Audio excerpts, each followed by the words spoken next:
कभी कभी जिंदगी में ऐसे लोग मिल जाते हैं जो हमारे साथ बुरा व्यवहार करते हैं, हमें धोखा देते हैं, अपमान करते हैं या हमारी भावनाओं को ठेस पहुंचाते हैं। उस समय मन करता है कि जैसा उन्होंने हमारे साथ किया वैसा ही हम भी उनके साथ करें। लेकिन गौतम बुद्ध की सीख हमें एक अलग रास्ता दिखाती है।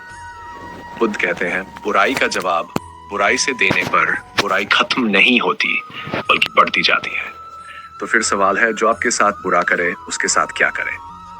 पहली सीख, तुरंत प्रतिक्रिया मत दीजिए। जब कोई आपको गुस्सा दिलाए उसी समय जवाब देना जरूरी नहीं है, क्योंकि गुस्से में बोले गए शब्द अक्सर बाद में पछतावे का कारण बनते हैं। थोड़ा रुकिए, गहरी सांस लीजिए और खुद से पूछिए, क्या इस व्यक्ति के व्यवहार की वजह से मैं अपना मानसिक संतुलन भी खो दूं? याद रखिए, किसी दूसरे का गलत व्यवहार आपकी शांति छीन ले, ये जरूरी नहीं है। दूसरी सीख, बदला लेने की इच्छा छोड़ दीजिए। अगर कोई आपके साथ बुरा करता है तो बदला लेने से आपको थोड़ी देर के लिए संतुष्टि मिल सकती है, लेकिन आपके मन में वही नफरत बनी रहती है।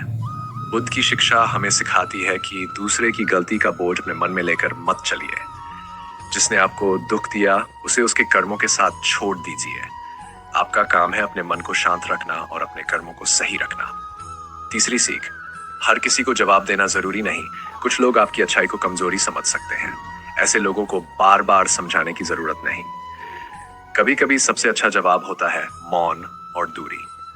मौन का मतलब ये नहीं कि आप कमजोर हैं, इसका मतलब है कि आप अपनी ऊर्जा को बेकार की बहस में खर्च नहीं करना चाहते। चौथी सीख, माफ करें लेकिन सबक न भूलें। माफ करना बहुत अच्छी बात है, लेकिन माफ करने का अर्थ ये नहीं कि आप उसी व्यक्ति को बार बार खुद को चोट पहुंचाने दें। अगर किसी ने आपको धोखा दिया है तो उससे सीखिए। अगर किसी ने आपकी कदर नहीं की तो अपनी कदर करना सीखिए। और अगर कोई बार बार आपको दुख देता है तो उससे उचित दूरी बनाना बिल्कुल सही है। दिल में नफरत मत रखिए, लेकिन अपनी सीमाएं जरूर रखिए। अपने कर्मों पर ध्यान दीजिए। जब कोई आपके साथ बुरा करता है तो सबसे बड़ा सवाल यह नहीं होना चाहिए कि उसने मेरे साथ ऐसा क्यों किया, बल्कि सवाल होना चाहिए, अब मैं अपने लिए क्या सही कर सकता हूँ। अपनी मेहनत पर ध्यान दीजिए, अपने लक्ष्य पर ध्यान दीजिए, अपने परिवार और अपने भविष्य पर ध्यान दीजिए, क्योंकि आपकी जिंदगी उस इंसान से कहीं ज्यादा बड़ी है जिसने आपको दुख दिया। खुद को बदलने की जरूरत नहीं। किसी के बुरे व्यवहार की वजह से अपनी अच्छाई मत छोड़िए। अगर आप ईमानदार हैं तो ईमानदार रहिए। अगर आप दूसरों की मदद करते हैं तो मदद करते रहिए, लेकिन साथ ही इतना मजबूत बनिए कि कोई आपकी अच्छाई का गलत फायदा न उठा सके। अच्छे बनिए लेकिन कमजोर मत बनिए।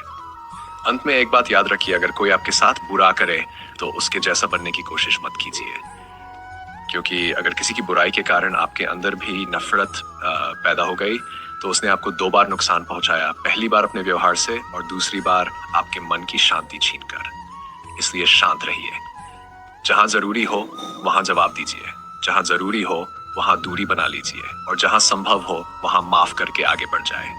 आपका सबसे बड़ा बदला ये है कि आप खुश रहें, आगे बढ़ें और अपने मन की शांति किसी के हाथ में न दें।